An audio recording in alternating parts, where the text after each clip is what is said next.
Je suis ravie de vous accueillir dans cette nouvelle salle 15 du musée qui présente les costumes et l'histoire des spectacles équestres qui ont commencé dans les années 80.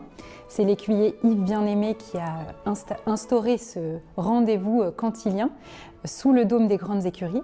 Et donc j'ai choisi de réaménager cette salle pour présenter les magnifiques costumes de différents spectacles.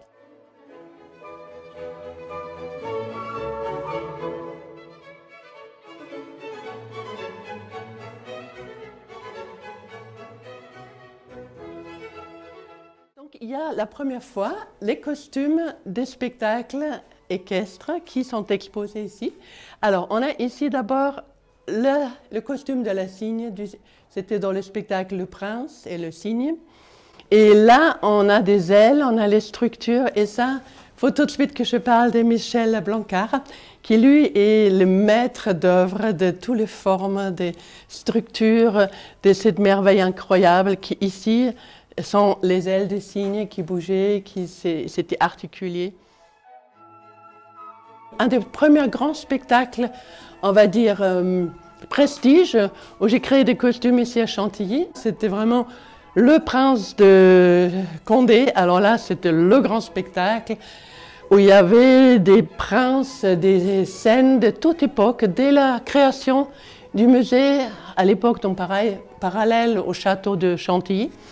Et là, on a 3 costumes du carrousel. Il y en avait 4, mais le 4e sert à autre chose actuellement dans le spectacle. Voilà. Et donc, on a là les turbans, plutôt pour le carrousel, la selle du carrousel. Et là, on a un cimier, coiffe en feutre, montage en sparterie, toujours fil de fer et sur les angles de ce cimier pour que ça tienne bien. Toujours corde à piano, brasé à l'argent, pour que ça tienne pour une petite éternité. Voilà.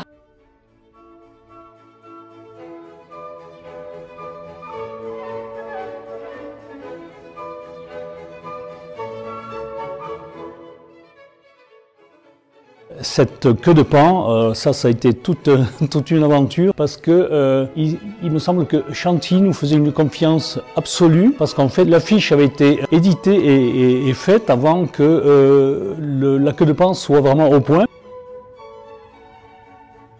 Je ne savais pas trop en fait comment on allait pouvoir passer de la queue de paon qui faisait robe en fait sur le cheval là, à une queue de paon ouverte, donc, et tout ça, le faire de façon plus ou moins magique et automatique. Au bout d'un moment, donc, j'ai pu mettre au point en fait, le système mécanique en fait, qui a permis de réaliser ça, et monter sur des baguettes en, fait, en fibre de verre ou en fibre de carbone, je ne sais plus, qui ont permis d'avoir cette ouverture. Et le mécanisme lui-même, en fait, voilà, je l'ai constitué à base d'acier, en fait, de matériaux composites. Il était léger et le plus discret possible et je pense que ça a bien fonctionné.